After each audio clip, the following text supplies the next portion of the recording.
चलो वो चीज नीचे है, जो मैं आपको बताना चाहूंगा वो चीज नीचे है। देखो अगला टर्म आपका क्या है, पालिंड्रोम। पालिंड्रोम क्या चीज होती है, पालिंड्रोम वो चीज होती है कि जिसको चाहे आगे से पढ़ो चाहे पीछे से पढ़ो, स्पेलिंग उसकी समान हो जाती है, स्पेलिंग उसकी समान होती है। जैसे ये मैडम एक शब्द है, तो मैडम में चाहे यहां से पढ़ो तो भी वही चीज निकलेगा, पीछे से पढ़ोगे जैसे M A D A M, madam की स्पेलिंग यही तो होती है। अब इधर से आप पढ़ो M A D A M, madam, इसी को बोला जाता है पालिंड्रोम। तो पालिंड्रोम वो शब्द आपके होते हैं कि जो आप चाहे आगे से पढ़ो चाहे पीछे से पढ़ो, वो आपके क्या होते हैं, उनका जो है कहने का मतलब वो स्पेलिंग सेम आपको मिलेगी, बस यही पालिंड्रोम है आपका।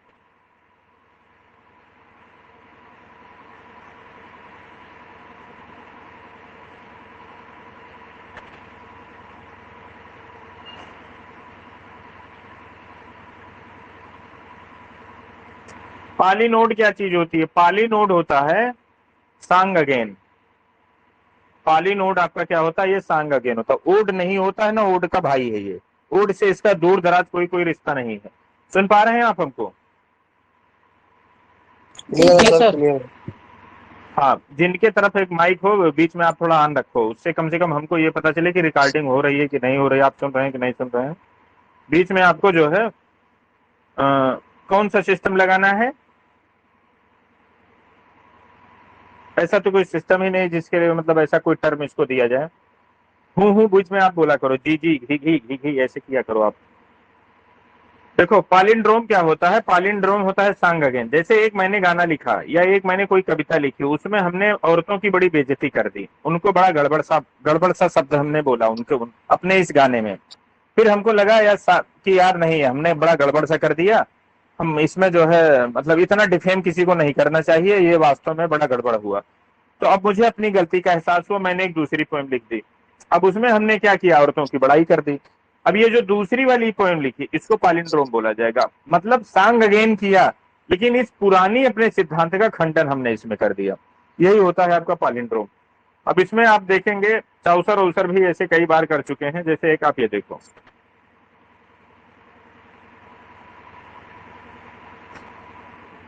अब जैसे इनका चौसर का क्या था, चौसर का एक इनका वर्क है ट्राइलस एंड क्रिसीडा, ट्राइलस क्रिसीडा। इसमें इन्होंने क्या किया है, इसमें इन्होंने औरतों के बारे में बहुत अच्छी चीजें नहीं बताई हैं, उनको डिफेम करने वाली चीज इन्होंने बताई है। अब इधर इन्होंने क्या किया, तो इसी का पालिंड्रोम ये बन गया, समझ रहे, लीजेंड ऑफ गुड वोमेन। तो पालिंड्रोम का मतलब होता है सांग अगेन और प्लस जो पुराना सिद्धांत आपने दिया हो उस सिद्धांत का आप खंडन करो, आप उसका रिकवरी करो, आप उसका खंडन करो।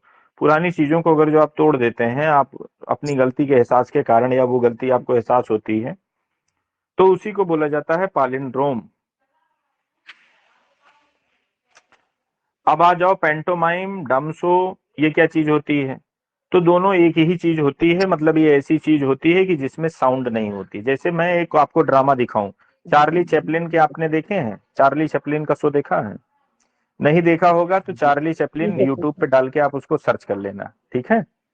और एक चीज मैं आपको पढ़ने की एक और कला बता दूं, पढ़ने की कला ये होती है कि जब कोई चीज आप उसके व्यवहारिक यूज से सीखते हैं तभी वो दिमाग में रुकती है। विडंबना क्या है, अपने यहाँ जो लिटरेचर आपको पढ़ाया जाता है या जो चीज, उसकी विडंबना ये है कि मूवी तुम देख रहे हो बाहुबली, मूवी देख रहे हो आप पठान, मूवी देख रहे हैं आप गदर, और पढ़ाया क्या जा रहा है, पढ़ाया तुमको जा रहा है हेमलेट, पढ़ाया तुमको जा रहा है ओथेलो। तो हम कह रहे हैं तुरंत की ना पढ़ाओ, 10 साल पुरानी पढ़ाओ। क्या उसमें ड्रामेटिक डिवाइस यूज नहीं हुए हैं? जैसे कोई 10 साल पुरानी फिल्म ले लो जिसको मैं भी देखा हूं या उसको देखने के तरीके अच्छे हों, ना ओथेलो का उतना अच्छे से मंचन हुआ है, जो शेक्सपियर ने मंचन कराया था ना उसकी रिकॉर्डिंग है, ना मैं उसको सुन सकता हूँ ना जान सकता हूँ। तो उसकी ओरिजिनल चीज मुझे पता ही नहीं हो पाती है, उसको मुझे इतना पढ़ने की जरूरत होती है। मतलब आप बताओ, जैसे हेमलेट इतनी आकर्षक चीज है, ड्रामा है, क्या उस पे वास्तव में इतनी मेहनत करने की जरूरत है? लेकिन हम लोग कर रहे हैं, हम लोग उसको ऐसे पढ़ रहे हैं जैसे लग रहा है कि उतना तो आइंस्टीन मेहनत नहीं किए होंगे। समझ रहे हैं नहीं समझ? तो ये क्यों हो रहा है, ये इसलिए हो रहा है कि वो तत्कालिक नहीं है, उसका जो है कंक्रीट रिप्रेजेंटेशन हम लोगों ने नहीं देखा है। लेकिन अगर जो उस कंक्रीट रिप्रेजेंटेशन को जिसने देखा होगा उस समय जो भी जिंदा रहे होंगे, जिन्होंने देखा होगा, उनके नजरिए से पूछा जाएगा, उनको वही प्ले अगर जो पढ़ाया गया होता, समझाया गया, आसानी से वो समझ जाते। तो पेंटोमिमी, हम जो पेंटोमाइम इसको बोलो, पेंटोमिमी बोलो, जो भी है, प्रोनाउंसिएशन आप चेक कर लीजिएगा। प्रोनाउंसिएशन मेरा बड़ा अच्छा नहीं है, प्रोनाउंसिएशन में आप मेरा अनुकरण मत करिएगा। प्रोनाउंसिएशन जिसका मैं जानता हूं उसका अच्छे से जानता हूं, जिसका नहीं जानता हूं उसका बहुत बुरे से जानता हूं, ठीक। हालांकि इस पे सुधार के लिए मैं काम कर रहा हूं, कुछ दिन में आपको जो है यहाँ मिलेगा, कुछ इंप्रूवमेंट हम में भी मिलेगा। तो इसमें पेंटोमाइम, डम शो, आपको लगेगा दोनों एक चीज है, दोनों एक चीज नहीं होते हैं। दोनों में सिर्फ गेस्चर्स के माध्यम से एक्शन दिखाए जाते हैं, समझ रहे हैं, दोनों में गेस्चर्स के माध्यम से दिखाए जाते हैं। अब अंतर क्या हो गया, जो ये डम शो होता है ये स्वतंत्र नहीं होता है, ये स्वतंत्र होता है। आप सोचोगे सर स्वतंत्र परतंत्र क्या होता है, तो स्वतंत्र परतंत्र आजादी की लड़ाई नहीं लड़नी है। डम शो, जैसे मैंने एक हेमलेट लिखा, हेमलेट के बीच में जो प्ले विद इन प्ले आया है वो क्या, माउस ट्रैप, वो क्या चीज है, वो डम शो है। डम शो क्यों है, गेस्चर से सिर्फ उसमें यूज हुए हैं, मुंह से डायलॉग नहीं बोला गया है। तो उसको आपको मन में आएगा कि सर उसको पेंटोमाइम क्यों नहीं बोलते। पेंटोमाइम इसलिए नहीं बोलते हैं कि पेंटोमाइम स्वतंत्र चीज है, स्वतंत्र चीज है मतलब ये किसी प्ले का हिस्सा नहीं होगा। ये जो डम शो होता है ये किसी बड़े वर्ग के बीच का हिस्सा होता है। अब भाई ये जो प्ले विद इन प्ले है, वो प्ले विद इन प्ले क्या उसका स्वतंत्र अस्तित्व है कि वो हेमलेट प्ले से जुड़ा है। अगर जो कोई चीज किसी चीज से जुड़ी है, गेस्चर से सिर्फ यूज हुए हैं, ड्रामेटिक उसमें डिवाइस यूज की गई है, तो उसको बोला जाएगा डम शो। पेंटोमाइम आपकी जो है इंडिपेंडेंट, जैसे चार्ली चैपलिन के जो आप देखेंगे यूट्यूब पे वीडियोस, वो पेंटोमाइम है, वो डम शो नहीं है, वो स्वतंत्र है। वो किसी न तो बड़ी कविता का हिस्सा है, न तो बड़ी बड़ी किसी कहानी का हिस्सा है, वो चीज आपकी स्वतंत्र है, ठीक है। ये चीज दोनों में अंतर आपको क्लियर हुआ। जी सर। हाँ।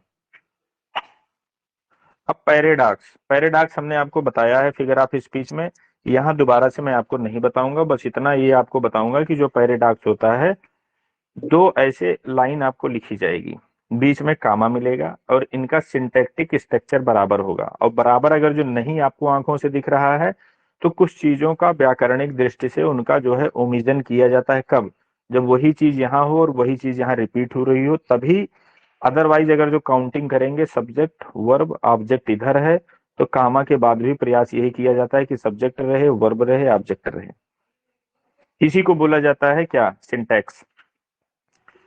इसी को क्या बोला जाता है, सिंटैक्टिक स्ट्रक्चर को मेंटेन करना। तो ये पैराडॉक्स में, एंटीथेसिस में सिंटैक्टिक स्ट्रक्चर को मेंटेन करने का प्रयास किया जाता है। और इसी को आपके इस टर्म, कौन सा टर्म दिया गया है लिटरेरी टर्म्स में, इसी चीज को जो मैंने बताया है इसके लिए इन्हें एक टर्म यूज हुआ, उस टर्म का नाम बताओ आप। है? इस जो ये बैलेंस बराबर किया जाता है पैराडॉक्स में या एंटीथेसिस में, इसको क्या बोला जाता है, इसके लिए एक टर्म यूज होता है? हाँ, उसको बोला जाता है पैरेललिज्म। तो पैरेललिज्म क्या चीज होती है, पैरेललिज्म यही होती है कि इधर जो पैर, कहने का मतलब स्ट्रक्चर रहेगा, जैसे सब्जेक्ट है, वर्ब है, ऑब्जेक्ट है, तो कामा के इधर भी प्रयास किया जाता है सब्जेक्ट डाला जाए, वर्ब डाला जाए, ऑब्जेक्ट डाला जाए। इसी प्रक्रिया को एक टर्म यूज हुआ है पैरेललिज्म, उसी को पैरेललिज्म बोला जाता है। हो सकता है पैरेललिज्म भी नीचे आपको दर्शन मिल जाए, है कि नहीं, कहीं दूसरे में होगा लेकिन है, एंटीथेसिस में संभवतः वो होगा, समझ रहे हैं। तो पैराडॉक्स क्या होता है, एंटीथेटिकल विचार होते हैं, लेकिन ये पैराडॉक्स आपका एब्जर्व होता है। जैसे मोर हेस्ट लेस स्पीड, तो मोर हेस्ट लेस स्पीड में आपको जो है बेवकूफीपन मिल रहा है कि सीधा साधा चीज मिल रहा है, कि मतलब जब तुमको तेजी हो तो धीरे चलो। हम्म। तो सेंटेंस से मीनिंग जब आपकी बेवकूफी वाली निकले, जैसे मैन प्रपोजेस गॉड डिस्पोजेस, तो ये बताइए इसमें जो है आपको बेवकूफीपन नजर आ रहा है कि मोर हेस्ट लेस स्पीड में बेवकूफीपन नजर आ रहा है? बेवकूफीपन का मतलब जिसमें लॉजिक ना हो, किसमें नजर आ रहा है? मोर मोर हेस्ट मोर बोले में। हाँ, तो इसी बेवकूफीपन को बोला जाता है एब्सर्डिटी। तो जिसमें एब्सर्डिटी होगी, पैरेललिज्म होगा, उसी को बोला जाएगा पैराडॉक्स। और जिसमें एब्सर्डिटी नहीं होगी, पैरेललिज्म होगा, उसी को बोला जाएगा एंटीथेसिस। और इन सबके अब्बा कौन होते हैं? इन सबके अब्बा होते हैं इपिग्रेम। इपिग्रेम के ही ये समझो दोनों बच्चे हैं। इपिग्रेम में सारे गुण होते हैं। इपिग्रेम में पैरेललिज्म भी हो सकता है, इपिग्रेम में पैरेललिज्म नहीं भी हो सकता है। इपिग्रेम तुम्हारा बेवकूफी वाला हो सकता है, इपिग्रेम बेवकूफी वाला नहीं हो सकता है। तो जब कोई ऑप्शन न मिले, पैराडॉक्स, आपको लगे कि हमने इसको पैराडॉक्स में याद किया, आपको लगे कि मैंने इसको जो है उसमें याद किया, एंटीथेसिस में याद किया है, लेकिन चार ऑप्शन में ना आपको एंटीथेसिस मिल रहा है, न पैराडॉक्स मिल रहा है, इपिग्रेम मिल रहा है, तो आप इपिग्रेम टिक कर दीजिए, क्योंकि वो है सबके पापा। तो किसके पापा हैं? पैराडॉक्स के पापा हैं और एंटीथेसिस के पापा हैं। तो बाप का गुण बेटे बेटे में मिलता है। ठीक, तो अब्बा है और बेटा भी है, तब तो बेटे को आप टिक कर दो, और बेटा अगर जो नहीं है तो अब्बा को टिक कर दो। ठीक है। ऑक्सीमोरन क्या चीज होती है? ये ऑक्सीमोरन होती है उसी पैराडॉक्स, वो बड़ी चीज हो गई, ये हो गई छोटी चीज। तो अब पैराडॉक्स किस पे चलता है? पैराडॉक्स से चलता है पैरेललिज्म पे, और ये पैरेललिज्म पे नहीं। और पैरेललिज्म वो किस में चलता है? पैरेललिज्म चलता है सिंटैक्टिक स्ट्रक्चर पे। और ये पैरेललिज्म इसमें भी एक टाइप से समझो होती है, लेकिन बोला नहीं जाता, ये चलता है वर्ड पे। आपका पैराडॉक्स एंटीथेसिस वो चलता है किस पे? फ्रेज पे, सेंटेंस पे। और ऑक्सीमोरन किस पे चलता है? ये चलता है वर्ड पे। जैसे स्वीट पेन, स्वीट पेन, तो बताओ पेन भी कहीं स्वीट होता है? नहीं। तो जब जब पास पास दो शब्द विरोधी विचारों वाले रखे जाएं तो उसको बोला जाता है ऑक्सीमोरन। जब पास पास दो फ्रेज, दो क्लाज विरोधी विचारों वाले रखा जाए, या तो वो फिर आपका पैराडॉक्स होगा, या तो फिर वो आपका एंटीथेसिस होगा। तो इसीलिए हमने बताया ये वर्ड पे चलता है और वो आपका फ्रेज पे चलता है या क्लोज पे चलता है। दोनों में अंतर समझ में आया कि ऑक्सीमोरन, पैराडॉक्स, इन सब चीजों में क्या अंतर है? अब देखो, दिमाग में अगर जो न बैठ रहा हो तो दिमाग में एक ऐसे बैठाओ, एक ऐसे बनाना, क्या ऐसे एक बिंदु लेना, इनके करना दो पार्ट, तो बिंदु के ऊपर लिख देना इपिग्रेम, इपिग्रेम, यहाँ लिख देना पैराडॉक्स, और यहाँ लिख देना एंटीथेसिस। पैरेललिज्म इनके पास भी होती है, पैरेललिज्म इनके पास भी होती है। ये बेवकूफ होता है, ये बेवकूफ नहीं होता है, बस। और इसी बेवकूफी को टेक्निकल लैंग्वेज में बोला जाता है एब्सर्डिटी। पैराडॉक्स में एब्सर्डिटी पाई जाती है और इसमें एंटीथेसिस में एब्सर्डिटी नहीं पाई जाती है। बस यही दोनों में अंतर होता है। और जो आपका ऑक्सीमोरन होता है, ऑक्सीमोरन इन सबसे अलग चीज होती है। ये चाहे आपके एपिग्राम हुए, चाहे ये हुए, ये हुए, ये सेंटेंस पर चलते हैं। ये भी आपका क्या चलता है? फ्रेज पे, सेंटेंस पे चलता है, और ये भी आपका फ्रेज पे, सेंटेंस पे चलता है। लेकिन ऑक्सीमोरन हमेशा वर्ड पे चलता है। वर्ड पे चलने कहने का मतलब उसमें जितनी भी कलाकारी रहेगी दो ही शब्दों में दिख जाएगी आपको, समझ रहे हैं? वो फ्रेज पे उतना नहीं चलता है। और इन सब चीजों का थोड़ा वायलेशन भी मिल सकता है। अब जैसे फ्रेज तुमको मिल गया, पास पास सटे सटे एकदम रखे भी गए, कभी कभी रेयर केस में तो आपके ऑक्सीमोरन भी हो सकते हैं। वो ज्यादा कुछ निर्भर करेगा आपकी परीक्षा में एग्जाम्पल कैसा है। दूसरी चीज, जो आपके एंटीथेसिस होते हैं, जो आपके कौन से होते हैं? पैराडॉक्स होते हैं, उनके बीच में कामा मिल गया। अगर जो कामा मिल रहा है तो वो ऑक्सीमोरन कभी नहीं होगा, चाहे भले फ्रेज हो, चाहे छोटा हो, चाहे आधा पौवा, कुछ भी हो। कामा अगर जो बीच में लगा है, भले लव हेट, स्वीट और कामा और पेन लिख दिया गया, तो फिर अब ये समझ लेना कि स्वीट पेन के बीच में कामा आ गया, तो मतलब अब कोई ना कोई चीज छुपी है जिसको हम भले समझ नहीं पा रहे हैं, लेकिन कामा देख के मैं इतना बताऊंगा कि अब इसको मैं ऑक्सीमोरन नहीं करूंगा। अब इनको मैं क्या करूंगा? मैं इनको जो है पैराडॉक्स में ढकेलूंगा। ठीक है। तो टोटल कहानी किसकी है? टोटल कहानी ढकेलने की है। अगर जो ढकेलना आप सीख गए, समझो सब सीख गए। मैं लास्ट वाली सेंटेंस एकदम सही बोला हूं कि नहीं बोला हूं? देखो, पास्चरल क्या चीज होती है? पास्चर का मतलब होता है चारागाह। क्या होता है? चारागाह। ठीक, तो चारागाह क्या चीज होती है? चारागाह का आप क्यों पढ़ रहे हैं? पहली चीज, लिटरेरी स्टूडेंट हो तो लिटरेरी स्टूडेंट को जो है सेंसुअस चीजें बड़ी अच्छी लगती हैं। तो सेंसुअस चीज का मतलब क्या होगा? आपके पास 5 सेंसेज ऊपर वाले ने दिए हैं, तो 5 सेंस को जो भी चीज टच करती है, जो भी कहने का मतलब 5 सेंस से अच्छी, पांचों सेंस को जो भी चीज अच्छी लगती है, वो लिटरेचर में आपके समावेश उनका होता है। उनको लिटरेचर में भी स्थान मिलता है, क्योंकि लिटरेचर का टोटल एम ही है कि आपको प्लीजर देना, आपको जो है आनंद मिले, और ना आनंद मिले तो कम से कम आपको जो है कहने का मतलब एक रोमांचित स्थित बनी रहे। जैसे ट्रेजेडी में तुमको कौन सा आनंद मिलता है? ट्रेजेडी में कोई आनंद मिलता है? हम्म। अच्छा ये बताओ, जुआ खेलने में कौन सा आनंद मिलता है? उसमें तो आपके नुकसान होते हैं, लेकिन फिर भी लोग क्यों खेलते हैं? इसलिए खेलते हैं कि उसमें रोमांच रहता है। समझ रहे हैं? स्टंट क्यों करते हो, हाथ पैर टूट जाता है, रोमांच रहता है। तो टोटल ये चीज जानना, लिटरेचर में रोमांच को और प्लस प्लीजर को, दोनों को वैल्यू दी जाती है। अब ये पास्चरल का मतलब, पास्चर मतलब चारागाह। तो जब आप चारा वारा गाह देखते हो, झाली झुरमुट देखते हो, तो आपके मन में सेंसुअस फीलिंग आती है। तो इसीलिए पास्चरल को भी वैल्यू दी गई। और पास्चर, इसमें चारागाही में कौन से लोग काम करते हैं? तो बाई प्रोफेशन एक होते हैं सेफर्ड। तो सेफर्ड चाहे रिलीजन जो भी हो, चाहे वो इस्लाम हो, चाहे हिंदू हो, चाहे क्रिश्चियन हो, सेफर्ड को सबसे ज्यादा वैल्यू मिली है किसी भी रिलीजन में। गणेरिया को सबसे ज्यादा वैल्यू दी है, सबसे पवित्र स्थान उनका रहा है। अब जैसे आपके क्रिश्चियन रिलीजन में जो भी है, सेफर्ड को बड़ी तगड़ी वैल्यू मिली है। इंडियन कहने मतलब आपके ये इंडियन कल्चर में जो हिंदू रिलीजन है, इसमें भी सेफर्ड को बड़ी वैल्यू दी गई। भाई भगवान श्री कृष्ण वो सेफर्ड ही तो थे। गाय चरा रहे हैं तो इसका मतलब ये थोड़ा उनके वो सेफर्ड नहीं। भाई इंडिया में गाय बहुतायत मात्रा में है, तो यहाँ आप उनको जो है भले ही ग्वाला बोल रहे हैं। अरेबियन कंट्री में आप चले जाओ या जहां आप चले जाओ, वहां गाय नहीं है, वहां भेड़ है, तो वो लोग भेड़ चरा रहे हैं।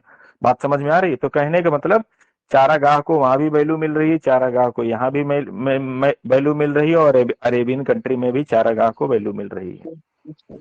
तो पास्चर वाला, पास्चर का मतलब होता है चारागाह। तो चारागाह में कौन है? गडेरिया लोग हैं। तो गडेरिया लोग का मतलब क्या हो गया? सेफर्ड। तो अब कोई पोएम अगर जो मैं लिख रहा हूं, या कोई मैं लिटरेचर लिख रहा हूं, पोएम हो चाहे ड्रामा हो चाहे कविता हो चाहे जो हो, उसमें मैंने सेफर्ड का जिक्र कर दिया तो उसमें पास्चरल वाले गुण आ गए। अब ड्रामा है, ड्रामा में मैंने सेफर्ड, दो सेफर्ड को डाल दिया, बस वो पास्चरल ड्रामा हो गया। पोएट्री है, पोएट्री में मैंने सेफर्ड का जिक्र कर दिया, दो गडेरियों को मैंने डाल दिया, हो गई जो है पास्चरल पोएट्री, वो हो गई। समझ समझ रहे हैं? तो पास्चरल एक क्या है? क्वालिटी।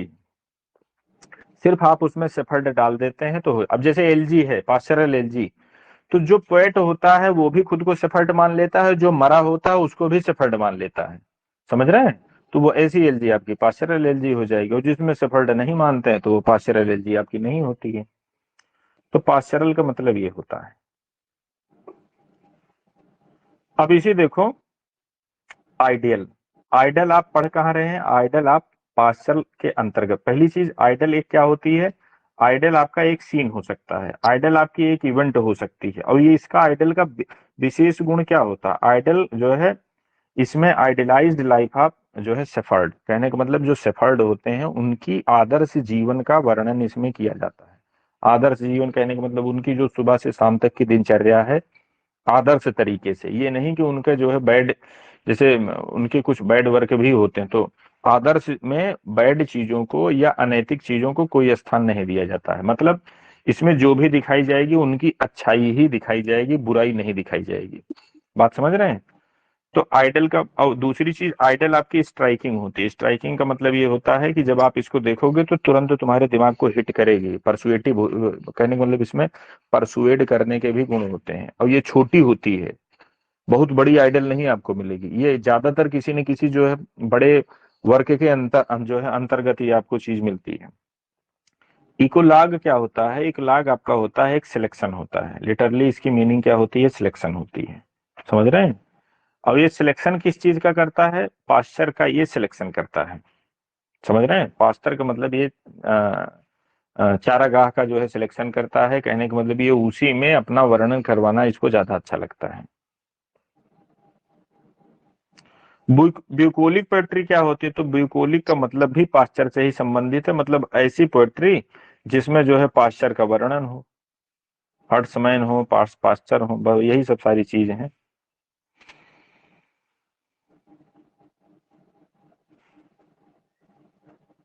और ये गिव और टेक वाले मैनर में चलती है। एक चीज मैं इसमें बताना भूल गया था, ये डायलॉग वाले मैनर में ये चीज आपकी चलती है। आर्केड क्या है? ये भी पाश्चरल एक रन है, और इसको वर्जिल ने इसका जो है कहने का मतलब ज्यादा यूज किया है। ये देखो, माउंटेनियस रेन है, ग्रीक का, समझ रहे हैं। तो ये क्या है, ये एक आप इसको क्षेत्र समझ सकते हैं। और आर्केडीज, आर्केड, ये सब इसको प्रॉपर नाउन के रूप में भी जो है कुछ लोगों ने इसको अपने वर्क में यूज किया है, इसी के नाम से उन्होंने वर्क डाल दिए हैं अपने। पैथेटिक फैल्सी क्या है, पैथेटिक फैल्सी मैंने आपको बता दिया है, इसको बताने की जरूरत नहीं है, तीनों फैल्सी मैंने एक साथ बताई है। पाथोज क्या होती है, किसी सफरिंग के प्रति आपके मन में जब कोई फीलिंग आती है, सपोर्टिव फीलिंग आती है, तो उसी को बोला जाता है पाथोज। और इथोज इससे जो है डिफरेंट होता है। और ये किसी पर्सन का ओवरऑल जो है उसका डिस्पोजिशन होता है, या एक जो है करेक्टर, आप इसको ऐसे समझ सकते हैं।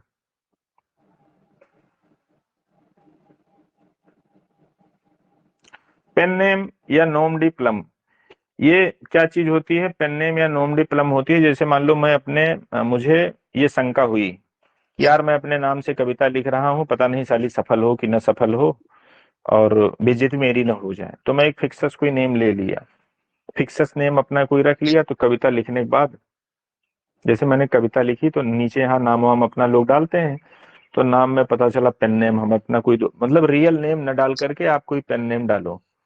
पेन नेम का मतलब ये होता है लेखक का रियल नेम ना हो, बस। अब जैसे पेन नेम इनका क्या था, जॉन गाल्सवर्दी का, गोरीलाल है, John Singh John. John Singh John. हाँ, जॉन सिंह जॉन था। तो इसमें भी कुछ लोगों के पेन नेम दिए गए हैं, जैसे कुछ लोगों ने अपना नाम साकी रखा था, कुछ लोगों ने और रखा था। अब जैसे एरिक ब्लैक, ये देख रहे हैं, ये जॉर्ज ओरवेल का पेन नेम था। तो इसमें कुछ चीजें दी गई हैं, ये आप नोट कर लीजिएगा, ये बस इन्हीं में से जो है क्वेश्चन ज्यादातर बनते हैं। पेन नेम हमको पूरी उम्मीद है आप समझ गए हैं। अब आओ परफॉर्मेंस पोएट्री। परफॉर्मेंस पोएट्री क्या होती है, ये भी ओरल पोएट्री के जैसे होती है, लेकिन ओरल पोएट्री और इसमें अंतर होता है। और इसी को समझाने के लिए मैंने आपके ग्रुप में एक गाना भेजा है, ठीक। तो परफॉर्मेंस पोएट्री ऐसी होती है कि ये पोएट्री के परफॉर्मेंस पर जो है जोर देती है, और 17th सेंचुरी के आसपास से इसका कल्चर स्टार्ट हुआ था। अब ये सब जितनी भी पोएट्री है, ये सब आपका जो है हिप्पीज के कारण आई है। जैसे हिप्पी एक जाति है, उनके कल्चर को हिप्पी जो है हिप हॉप, वो जो बोला, तो हिप हॉप कल्चर में ही एक गाना आता है रैप।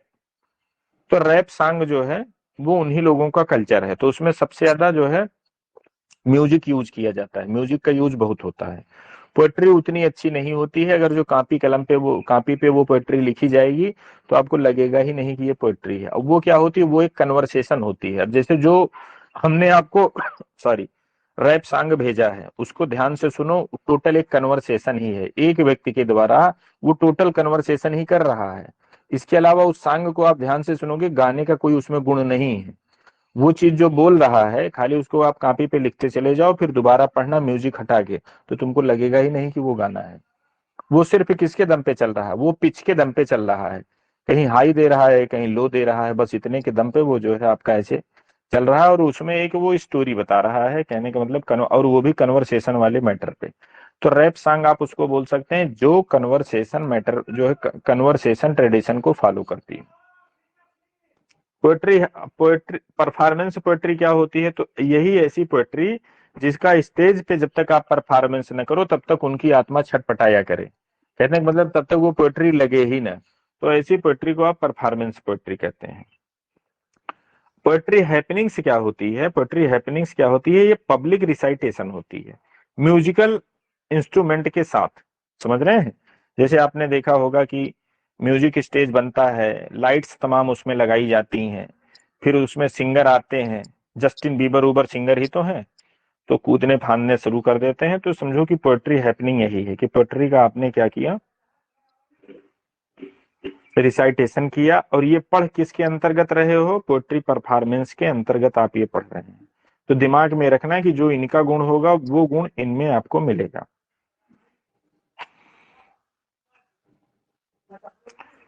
एक चीज, हाँ अच्छा, एक चीज आपके दिमाग में ये नहीं आया कि सर इसमें भी आपने बोला था कि सर ये जब तक बोला नहीं जाएगा तब तक होगा नहीं, और इसमें भी आप बोल रहे हैं कि ये होगा, बोला जाएगा, दोनों सेम नहीं लग रहा है आपको? सर लग रहा है। तो सेम लग रहा है तो दोनों में अंतर क्या है? ये तुम्हारा है ये एज ए क्या है, ये पोएट्री है। इसके लास्ट में देखो क्या है, ये पोएट्री है, मतलब ये तुम्हारा नाउन है। इसमें क्या है, हैपनिंग्स, ये तुम्हारा एक्शन है। इस पोएट्री का जब यहां आप एक्शन करते हो तो ये होती है पोएट्री हैपनिंग्स। कहने का मतलब ये नाउन और ये एक्शन। बात समझ में आ रही कि नहीं आ रही? ये नाउन है, ये एक्शन है। एक्शन का मतलब ये वर्ब है। भले ही लास्ट में यस लगा है, तुमको नाउन जैसे दिख रहा है कि यस लगा है, तो सर यस तो नाउन में आता है, या कभी कभी जो है वर्ब में भी आता है। तो यहाँ वो यस लगे के वर्ब नहीं बन रहा है, समझ रहे हैं? लेकिन ये क्या है, ये आपका नाउन है, इसी नाउन का यहाँ पे परफॉर्मेंस किया जा रहा है। बस यही दोनों में अंतर है। पोएट्री साम क्या चीज होती है? संगीत प्रतियोगिता आपने देखा है? जवाबी कव्वाली सुना है? जी सर। तो वही जवाबी कव्वाली जिसको बोलते हैं, संगीत प्रतियोगिता बोलते हैं, जवाबी संकीर्तन भी उसको बोला जाता है। तो वही है आपकी पोएट्री साम। कहने का मतलब पोएट्री की प्रतियोगिता, मतलब आपको आंसर भी देना है, उनकी बातों का आपको खंडन करना है, तो आप पोएटिक वे में ही करेंगे। तो यही है आपका पोएटिक साम, संगीत प्रतियोगिता। तो संगीत प्रतियोगिता में उत्तर भी जो भी दोगे, नहीं वो पता चला तुमका गाली दिए तो तुम पोएटिक पोएटिक टैलेंट छोड़ के तुम पता चला झरझर झरझर प्रोज में तुम उनको शुरू कर दिए, तो वो प्रोज में नहीं आना है आपको। जो भी बोलना है वर्ष में ही बोलो आप। नहीं तुम्हारे में पता चला रौद्र रूप आया और सब सारा सिस्टम छोड़े और तबला सबला किनारे रखे, कहो रुको पहले लाओ डंडा इनका मैं दुरुस्त करी, उसके बाद फिर आगे बढ़िए। तो ये चीज नहीं करनी है। जो भी आपको बोलना है पेशेंस के साथ, गाली भी देनी है तो जो है पोएटिक वे में ही आपको गाली देनी है। देखो ये रैप आ गया।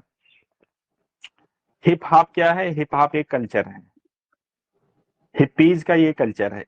इस हिप हॉप कल्चर में ये उनका समझो संगीत का एक तरीका है, उनके संगीत का ये एक तरीका है। तो इस हिप हॉप कल्चर में इनके संगीत का एक ऐसा तरीका होता है जैसे, अच्छा इस कल्चर को मानने वाले कौन होते हैं? इस कल्चर को मानने वाले एक नंबर के लाखैरा उनको तुम बोल सकते हो इंडियन लैंग्वेज में, मतलब इंडियन पर्सपेक्टिव में। भाई जाहिर सी बात है, किसी का कल्चर है तो उसकी नजर में वो बुरा नहीं है। अब हिप्पीज की नजर से पूछोगे तो हम लोग उनकी नजर से बैक बेंचर्स हैं, वो हम लोगों को बड़ा पिछड़ा समझेंगे। हिप्पीज क्या होते हैं? हिप्पीज वो लोग होते हैं कि जिनमें मैरिज वैरिज नहीं होती है, जिसका जिसके साथ मन कहे, जैसे जानवरों में जो सिस्टम होता है कि जो जिसके साथ जो है मतलब रहना चाहे रहे, कोई दिक्कत उक्कत नहीं है। तो ऐसे हिप्पी, अच्छा उनसे जो बच्चे बच्चे होते हैं उसको पालने सालने समूह की जिम्मेदारी होती है, या पता चला वो जो है स्टेट की जिम्मेदारी होती है, राष्ट्र की जिम्मेदारी होती है।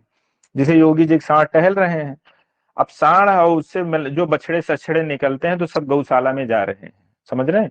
तो योगी जी तो जानवरों में हिप्पी कल्चर लगाए हैं, लेकिन ये हिप्पी कल्चर इंसानों में है। अब ये ज्यादातर वही अफ्रीकन अमेरिकन वाले मतलब उन सब क्षेत्रों में आपको ये ज्यादा मिलेगा। तो जब विचित्र टाइप के आदमी, तो इनका विचित्र टाइप का संगीत। अब ये संगीत भी ऐसे है कि इसको सुन लो तो पता चलेगा लड़ाई झगड़ा कर रहे हैं। जैसे जो संगीत हमने आपको ग्रुप में भेजा है उसमें कन्वर्सेशन ही तो हो रहा है। रैप संगीत का मतलब ही होता है कन्वर्सेशन। भले ही एक आदमी से वो परफॉर्मेंस हो रही है, लेकिन वो है एक टाइप का कन्वर्सेशन ही।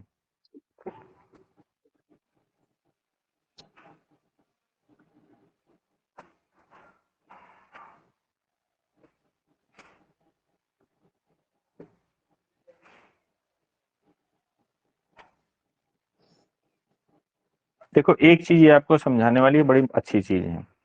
ऊपर हमने क्या बोला था? पोएटिक साम। पोएटिक साम सामान्य कविता की होती है। अगर जो दो हिप्पीज इकट्ठा हो गए, एक रैप सॉन्ग ये गा रहा है, एक रैप सॉन्ग ये गा रहा है, इनमें आप प्रतियोगिता चल गई। अब जो इन्होंने कुछ कहा तो उसके काट में इन्होंने कुछ कहा, तो उसी को बोला जाता है free styling, battle rapping. Battle rapping कहने का मतलब रैप संगीत के माध्यम से बैटल चल रहा है। ये इनको रैप संगीत में कुछ बोले तो उसके प्रत्युत्तर में इन्होंने इनको रैप संगीत में कुछ बोला। जो भी चल रहा है सब संगीत का चल रहा है, इसी को जो है आपका जो है बैटल रैपिंग बोला जाता है।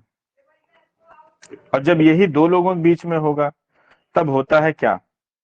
बैटल रैपिंग या बैटल स्टाइपिंग होगा। और जब पता चला इमा 1 2 3 4 5 चार पांच लोग मिलके सब एक दूसरे का उत्तर प्रत्युत्तर दे रहे हैं, तो उसी को बोला जाता है गैंगस्टर रैप। समझ रहे हैं? रैप सॉन्ग तो है, लेकिन अब वो कहने का मतलब गैंग, उसमें गैंग शामिल हो गई। और इसमें सब कहने का मतलब जो इस कल्चर को फॉलो करते हैं, जो इस कल्चर में बिलीव करते हैं, तो ये दुनिया में जितने भी विचित्र टाइप के जो है वो मनुष्य हो सकते हैं, सब इस कैटेगरी में आते हैं। कहने का मतलब होमोसेक्सुअलिटी, हेटेरोसेक्सुअलिटी, इधर उधर जो भी समाज के जितने भी नाम से हैं, सब यहाँ पे आपको जो है इस कल्चर को मानने वाले। अब जैसे वो थे, क्या थे, माइकल जैक्सन। माइकल जैक्सन की आपने लाइफ हिस्ट्री पढ़ी है? नहीं पढ़ी होगी तो उनकी लाइफ हिस्ट्री आप पढ़ लीजिएगा।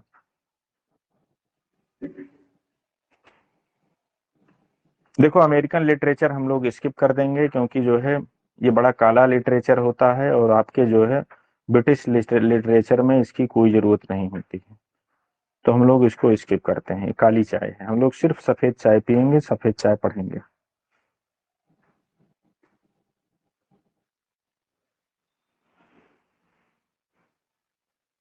अभी ये उन्हीं का चल रहा है। अब ये देखो, हिस्ट्री ऑफ इंग्लिश लिटरेचर आपकी यहाँ से शुरू हुई। जो आप डब्ल्यू जे लांग पढ़ते हैं, अल्बर्ट पढ़ते हैं, चीमा पढ़ते हैं, उससे अच्छा है कि आप इंग्लिश लिटरेचर पढ़ना हो तो आप इसको पढ़ो। इसने 2 पेजेज में, 3 पेजेज में वो चीज दी है जो पूरी बुक पढ़ के आप वहां नहीं पाओगे। नेट की परीक्षा में बैठ जाओ, स्वर्ग जाने की परीक्षा में बैठ जाइए, मतलब उससे भी बड़ी कोई परीक्षा अगर जो होती होगी, तो क्वेश्चन आपको मिलेंगे डिटो डिटो, यहीं से मिलेंगे आपको। समझ रहे हैं? समझ रहे हैं? तो देखो, इसके अकॉर्डिंग टू इन्होंने पीरियड को बांटा है। पीरियड को इन्होंने कैसे बांटा है? तो जो ओल्ड पीरियड है, अच्छा इसमें जो डेट्स लिखे हैं सब लोहे के लाट हैं। अब ये मत कहना कि सर जो है फलनवा बुक में ये है, ढमकवा बुक में वो है, जब तुम ऑलरेडी मिसाइल लिए बैठे हो तो कट्टा सट्टा के चक्कर में आप क्यों पड़े हो? तो जो डेट्स इसमें लिखी है इसी विश्वास करो, इसी फाइनल मानो, और इसी के थ्रू दिमाग में आप कॉन्सेप्ट बनाइए। मैं डेट की इस बुक को जो है, जैसे आपको लगता होगा कि सर कभी कभी बड़े जज्बाती हो जाते हैं और इसी बुक को मानते हैं, दूसरे को मानते ही नहीं। भाई 50 बुक मानोगे तो दिमाग में कॉन्सेप्ट बन पाएगा, आपके इमेज बन पाएगी। कंफ्यूजन की स्थिति में साइकोलॉजी अगर जो आपने पढ़ा होगा, बीएड सारे लोग किए हो, कंफ्यूजन की स्थिति में आपके दिमाग में एक कंक्रीट कॉन्सेप्ट बन ही नहीं सकता है। तो जब कंक्रीट कॉन्सेप्ट बनेगा ही नहीं तो दिमाग में बचेगा क्या? तो हमेशा ऐसे जो है परीक्षा में जो है कोई ना आपका कॉन्सेप्ट बनेगा, न कोई एक विचारधारा को आप फॉलो करके आगे बढ़ पाओगे। यू टर्न जहां आप देखे कि सब बी मार रहे हैं, खट से तुम अपना जो है कमेंट डिलीट किए सी वाला, तुरंत तुम भी जो है बी वाली धारा में शामिल होगे। 2-4 लोग इसमें मैं ग्रुप में ऐसे लोगों को देखा हूं कि जो गंगा जी में हाथ धोने में बड़े उनको महारत हासिल है। मतलब उनको पढ़ना नहीं है, सिर्फ ग्रुप में अपना भौकाल शो करना है कि मैं भी विद्वान हूं। दादक बल पे वो पहलवानी कर रहे हैं, समझो अपने दम पे वो कोई काम नहीं कर रहे हैं। 4 लोग अगर जो किसी क्वेश्चन को बी दे दिए, तो भले ही उन्होंने सही आंसर ए सही किया हो, लेकिन खट से उसको डिलीट करेंगे बी, और जो बी किया होगा तुरंत उसको खट से लाइक भी कर देंगे। मतलब एक तो तुम हाथी पर से कूद के गदहा चढ़ ली हो, और उसके बाद गदहा पर से कूदने के बाद फिर पता चला गदहा चारों टांगों के बीच में तुम बैठ गए, उनका लाइक कर दे हैं खट्टे से। तो ये सब सिस्टम ना बताओ, आप अपना ऑथेंटिक बुक लीजिए, उस कॉन्सेप्ट पे रहिए और दिमाग में ये चीज डालो। 1.5-2 लाख लोग परीक्षा में फार्म डालते हैं और सिलेक्शन सिर्फ 150 लोगों को होता है, और कोई जरूरी नहीं कि 150 लोग सब ग्रुपों में हों। तो अगर जो आपका विचार विरोधी है, किसी से आपका आंसर नहीं मिल रहा है, तुमको लग रहा है पूरा ग्रुप अकेल और हम अकेल, तो अपने कॉन्सेप्ट कभी मत तोड़ना, नहीं जिंदगी में कुछ करवर नहीं पाओगे। अब उन्हीं बरसाती मेढकों के तरीके से हर ग्रुप में आप कूदते हुए नजर आएंगे। आप अकेले पड़ जाओ ठीक है, कोई दिक्कत नहीं, लेकिन कॉन्सेप्ट आप टूटने मत देना। कूद रहे हैं कूदे, तो रिजल्ट ये खुदे उनका समझ में आई जी है। और मैं इसलिए आपको बता रहा हूं कि मैंने एक से एक बड़े नामचीन लोगों को देखा है जिनके बहुत बड़े बड़े नाम हुआ करते थे। ग्रुप में ऐसा लगता है जैसे ब्रह्मा जी ने डायरेक्ट इन्हीं को व्हाट्सएप करके नंबर दे दिया है कि भैया आप ही अब इस बार फाइनल लेंगे, और जो जितने भी यूनिवर्सिटीज के प्रोफेसर हैं सब आप ही के अंडर में रिसर्च करके उनकी जो है पीएचडी उनकी फाइनल हुई है। उनका जलवा ग्रुप में इस स्तर का रहता है, और जब रिजल्ट आता है तो पता चला कि ट्राई अगेन, चलो इस बार निकला। इस बार भर्ती में मुझे डेंगू हो गया था, और उस दिन लास्ट वाले दिन मेरी प्लेटलेट्स कम हो गई थी, और मैं जब परीक्षा हॉल में बैठा तो मुझे पेपर ही नहीं दिखाई दे रहा था, पेपर को मैं दिखाई दे रहा था। तो वो पहले से ही सेट बहाना ढूंढ के रखे रहते हैं। तो ये काम न करना आप। और कभी भी किसी को फिगर देख के आप उसको जो है कहने का मतलब वो ये ना समझो कि बहुत बड़े जानकार हैं, बहुत बड़े फिगर हैं, तो कोई जरूरी नहीं कि बहुत बड़े सही वो बताने वाले हो। गलती सबसे होती है, गलती मुझसे भी होती है। लेकिन जो आपका कॉन्सेप्ट है, जो जैसे कभी कभी होता नहीं, क्विज में आप बोलते हो सर सी सी सी, सर इसमें तो आंसर सी आ रहा है, सर सी आ रहा है। तो कॉन्सेप्ट जो मैंने बताया, तुम कॉन्सेप्ट पे चलोगे कि क्वेश्चन के उस पे सी और डी पे चलोगे तुम? भाई इंसान मैं भी हूं, फीडिंग करते समय हो सकता है नेटवर्क कहीं इधर का उधर चला गया हो। तो सी ओ बी और ची ओ पी के चक्कर में ना पड़ो, कॉन्सेप्ट के चक्कर में पड़ो। चलो अब कॉन्सेप्ट बन गया। हाँ नहीं, ची पी जी। अब दो चार लोगों के नाम मैं जानता भी हूं, लेकिन बताऊंगा नहीं। वैसे हमारी गिनती जो है बहुत अच्छे व्यक्तियों में होती है, अब और अच्छे व्यक्तियों में गिनती हो जाएगी तो थोड़ा गड़बड़ सा हो जाएगा। देखो, ओल्ड इंग्लिश पीरियड जो था, जिसको एंग्लो सेक्सन बोला जाता है, वो आपका 450 से लेकर के 1060 तक चला है। मिडिल इंग्लिश पीरियड आपका 1050 से लेकर 1500 तक चला है। 1500 से लेकर के 1600 तक ये आपका रेनेसा पीरियड था, इसको अर्ली मॉडर्न भी बोला जाता है। और फर्दर रेनेसा पीरियड को कई भागों में बांटा गया है। मतलब जब तक 1660 तक न पहुंच जाओ तब तक देखो इसको। अब जैसे एलिजाबेथन एज, एक मिनट रुक जाइएगा। तो गरीबी माटा गीला कर रहा है, 50% काट दिया। लेकिन चिंता ना करना दोस्त, आज मैं भी व्यवस्था किया हूँ।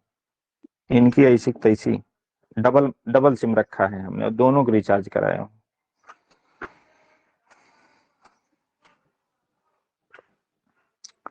अब देखो, जो आपका रिनेसा पीरियड है, ये रिनेसा पीरियड आपका 1558 से, सॉरी, रिनेसा पीरियड आपका 1500 से 1660 तक चला है।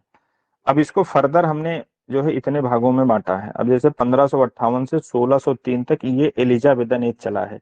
कहने का मतलब अब ये क्वीन एलिजाबेथ इस टाइम पे सिंहासन पे बैठी हैं और इस टाइम पे उतर गई हैं।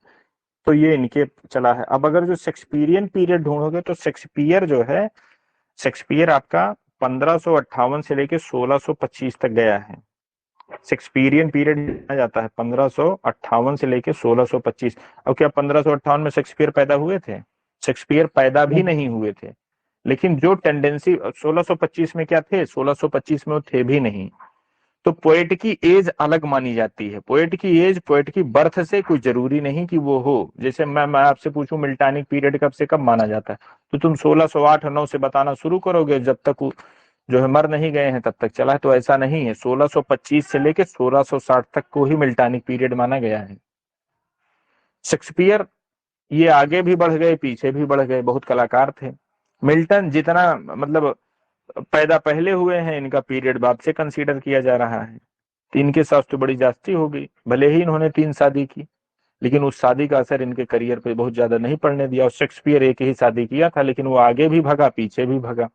बहुत कलाकार इंसान था, मामूली जादूगर था, बहुत बड़ा जादूगर था। अब ये देखो जैकोबियन पीरियड, तो ये जो मैं आपको पीरियड बता रहा हूँ, ये हिस्टोरिकल डिवीजन के मतलब राजाओं के सिंहासन पर बैठने से और सिंहासन से पदच्युत होने तक की ये कंडीशन है। और राइटर के डेट्स अलग अलग होते हैं, तो वो दोनों चीजों के एक चश्मे में न ले आना कंफ्यूज होने के लिए। उनका अलग अलग होता है, इनका अलग अलग होता है। तो हिस्ट्री ऑफ इंग्लिश लिटरेचर में जब मैं वो शुरू करूंगा तो उनको भी बताऊंगा कि दोनों का तुलनात्मक अध्ययन किया जाएगा। अब ये जैकोबियन पीरियड, तो जो जेम्स, जो ये फर्स्ट सेकंड जो भी हो मुझे याद नहीं है, ये 1603 में बैठे हैं और 25 में हमको लगता है उतर गए हैं। और 1625 से 1649 तक कैरोलाइन एज चला है, मतलब चार्ल्स फर्स्ट, और उसके बाद इसकी हत्या कर दी गई है। 1649 से 1660 तक कॉमनवेल्थ पीरियड जो है चला है, समझ रहे हैं। फिर उसके बाद 1600 से 1678 तक आपका ये क्या, सॉरी 1660 से 1785 तक आपका न्यू क्लासिकल पीरियड चला है। और इस न्यू क्लासिकल पीरियड में फर्दर कई डिवीजन हुए हैं। ठीक, देख रहे हैं। 1660 से लेके 1700 तक आपका रेस्टोरेशन पीरियड चला है। ठीक, 1700 से 1745 तक आपका ऑगस्टन एज चला है। अब ऑगस्टन एज में जो है तुम अलेक्जेंडर पोप वाला एज, इसको न घुसेड़ देना। या आप जो है कहने का मतलब पोएट के अकॉर्डिंग टू इनको न ले आना कि सर पोएट तो दूसरा है, अगस्त्यन एज दूसरा, तो वो दूसरा रहेगा। पोएट का एज अलग होता है और टाइम का एज अलग होता है। शेक्सपियरियन एज और एलिजाबेथन एज को एक मत करने लगिएगा। भले ही टाइम मिल रहा हो तो सबके अपने अलग अलग होते हैं। देखो 45 से लेके 85 तक ये आपका एज ऑफ सेंसिबिलिटी चला है, समझ रहे हैं। अब ये 85 से लेके 32 तक आपका रोमांटिक पीरियड चला है। 1785 से 1732 तक आपका रोमांटिक पीरियड चला है, समझ रहे हैं। 1832 तक। हाँ 1832 तक। फिर 1832 से लेके 1901 तक ये आपका विक्टोरियन पीरियड चला है। फिर 1848 से 1660 तक जो आपका प्री रेफ्लेटिक एज चला है। फिर 1880 से 1901 तक आपका एस्थेटिक या डिकेडेंस मूवमेंट, डिकेडेंस पीरियड आपका चला है। देख रहे हैं। ऐसे मॉडर्न एज आपका ये है। मॉडर्न एज के इतने सब डिवीजन हैं, ये हैं, और इनके दुनिया भर के सब टंट घंटे ये सब सारी चीजें चल रही हैं। ठीक। सर ये भी सब याद होनी अब चाहिए। बिल्कुल याद होने चाहिए। और याद करने का मैं तरीका बता दूं, सर तरीका इसको बहुत याद सस्ता तो कई मद्दा बार है। कर लिए लेकिन बार बार भूल जाते हैं। तो बार बार याद करो। जब इसने कसम खाया है कि मैं बार बार भूलवाऊंगा, तो आप भी कसम खाए लो कि जब तक बेटा तुम याद नहीं होगे मैं तुमको छोड़ूंगा नहीं। तो एक काम करना, सबके घर में आटा आता होगा, पैकेट वाला आटा आप लोग मंगाते हैं 5 किलो वाला। नहीं सर, देसी है आदमी है, चक्की से पिसवा के लाते हैं गेहूं। बैनर मिल जी है हर बार कहीं टका कोई बैनर टांगे हो सफेद वाला, ऊपर आतिक जाओ फाल लाओ, ठीक, या कैंची से ले जाना उसको आप काट लीजिएगा। बैनर सफेद वाला ले आइएगा। उसके बैनर के पीछे आप जितनी डेट लिखी है, सुबह जैसे सोए उठो चाय पी के तुरंत खर खर खर खर सब लिख डालो, ठीक। फिर कपड़े पानी लगाए फिर साफ कर दो, फिर लिखो, फिर पानी लगाए फिर साफ करो। और इसको आप, मैं कॉपी पर क्यों नहीं बता रहा हूँ, क्योंकि कॉपी पे इतना पन्ना बर्बाद आपका हो जाएगा कि पता चला जितने बबुआ नहीं उससे ज्यादा खिलौना। तो जितने का आप याद नहीं किए उससे ज्यादा तो तुम कॉपी भर डालो। तो मैं ये नहीं चाहता हूँ कि आपकी पढ़ाई महंगी हो। बैनर सैनर कहूँ पाई जाओ। और बैनर अगर जो जिसके यहाँ नहीं हो, पैकेट सैकेट वाले आटे आते तो वो 5 किलो पैकेट आप फाड़ लीजिएगा बीच से, तो अच्छा खासा वो चार्ट बन के तैयार हो जाता है। तो का चाहे जहां मोड़ के रख लो। पोर्टेबल होता है, जैसे आप मोड़ के उसको पॉकेट में भी रख सकते हैं। कहीं टहल घूम रहे हो, कहूँ जगह तुमका मिल गई, अपन बिछाओ, दुकान लगाओ, स्केच का यूज करो उस पे। मार्कर का यूज मत करिएगा। 2 रुपए 3 रुपए वाला स्केच रखो, गायब भी हो जाए तो भी कोई गम नहीं, ठीक है। ये मान के चलिएगा 2-3 दिन स्केच आपका चलेगा, आराम से चलेगा, चाहे जितना लिखोगे। और स्केच में तुम पानी भी डाल सकते हो, और मार्कर में पानी वानी नहीं डाल पाओगे आप। तो 2-3 बूंदों में पानी डाल दिया करो, जब वो स्याही खत्म हो जाओ करे। तो सारी चीज हमारी जो है बड़ी इकनॉमी वाली रहती है। अब ये मैं खुद अप्लाई किया हूं इसलिए आपको बता रहा हूँ। तो आप एक रैपर रखो, ऐसे हमेशा जो है जब भी मौका मिले सरसर सरसर इसकी डेट पूरी बना डालो, सब शुरू से अंत तक। डिवीजन कैसे हुआ है नहीं हुआ है, अगर जो आप चाहेंगे तो किसी दिन क्लास में आप आइएगा, तो मैं वो बना के वीडियो ऑडियो कैसे वो सब किया जाता है मैं आपको दिखाऊंगा। अब 10 दिन करो लगातार, देखो 10 दिन में तो इनके जो है ऐसी की तैसी हुई जी है। याद कैसे न हुई है यार, तुम बात क्या करत हो। याद है तो इनके अम्मा पप्पा हो जी हैं, इनकी क्या औकात है। चलो इसको मैं छोड़ रहा हूँ, क्योंकि हिस्ट्री ऑफ इंग्लिश लिटरेचर उतना ज्यादा इसमें कुछ वो है नहीं।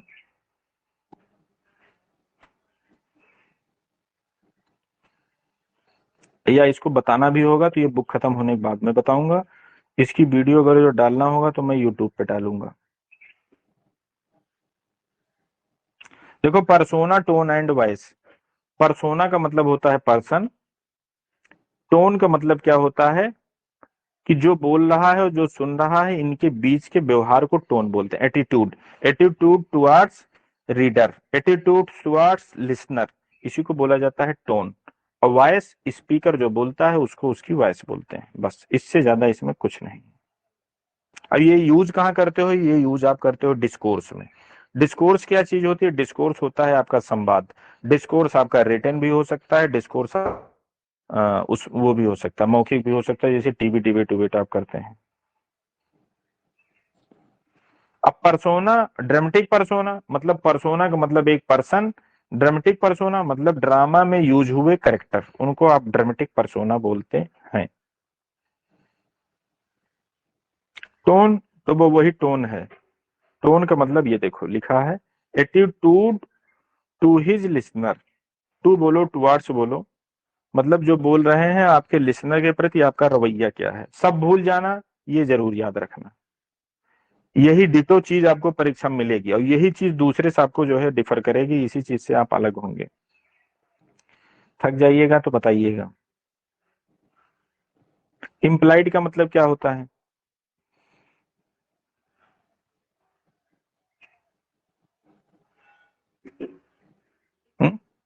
इम्प्लाइड का मतलब क्या होता है? इम्प्लाइड पहली बार आप सुन रहे हैं? Implied opposite.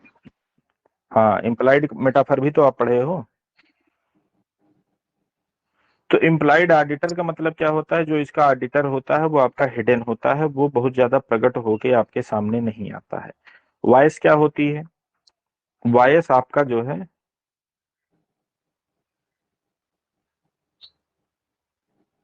वॉइस कहने का मतलब वही, ये वॉइस उसकी होती है परसोना की वॉइस। परसोना जो बोलता है उसी की आवाज को जो है वॉइस बोला जाता है। स्पेशली ये सब ड्रामेटिक डिवाइस हैं। इम्प्लाइड आथर, अब इसमें इम्प्लाइड का मतलब आप समझ ही गए, वही आथर के ऊपर तुरंत आप लगा दो। तो एक चीज समझो, 4 चीज सॉल्व करो। किटीज में आ गया, चलो इनको आगे बढ़ाओ। ये किताबियां आज खत्म हो पाएगी कि नहीं खत्म हो पाएगी? चलो देखो आ गया प्लेटोनिक लब। लब क्या चीज होती है?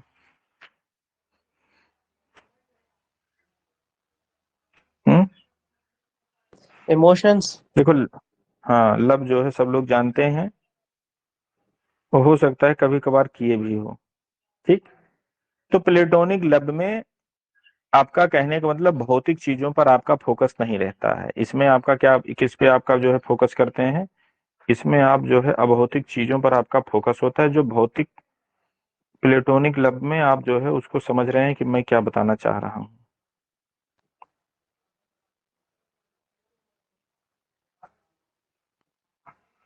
मैं ये देख रहा हूँ कि ये खत्म कर पाऊंगा कि नहीं, क्योंकि मुझे लग रहा है मेरी बैटरी डाउन हो रही है। मोबाइल वाली नहीं, शरीर वाली। Same here. हम्म। आज हम चलिए चाहे सर, तो इसको खत्म करेंगे। बाद में देख लीजिए, कोई दिक्कत नहीं। चलो ठीक है, अब इसको बंद इसलिए हम कर रहे हैं क्योंकि अगर जो बताने को मैं बताऊंगा लेकिन जल्दबाजी में बताऊंगा तो एनर्जी कम होने के कारण हो सकता है आप समझ ना पाओ।